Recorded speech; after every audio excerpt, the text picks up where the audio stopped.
আল্লাহ তাআলা যে চেহারা দিছি এই চেহারা নিয়ে আমি ভিডিও করি। কোনো বানান টানানোর দরকার নাই। কারণ আল্লাহর হুকুম এটা। রং চং দিয়া মাইহ্যা ও চেহারাতে কামবো না। মাটির নিচে কিন্তু যাইতেই হবে।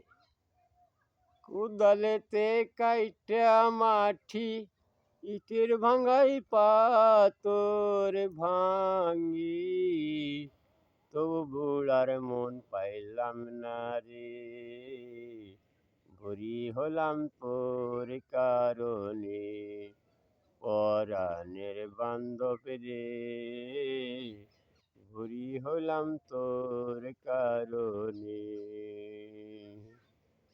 কোদালেতে কাইটা মাটি ইটের ভাঙাই পাতর ভাঙি, তবু বুড়ার মন পাইলাম না রে, বুড়ি হইলাম তোর কারণে, পরাণের বান্ধব রে, বুড়ি হইলাম তোর কারণে।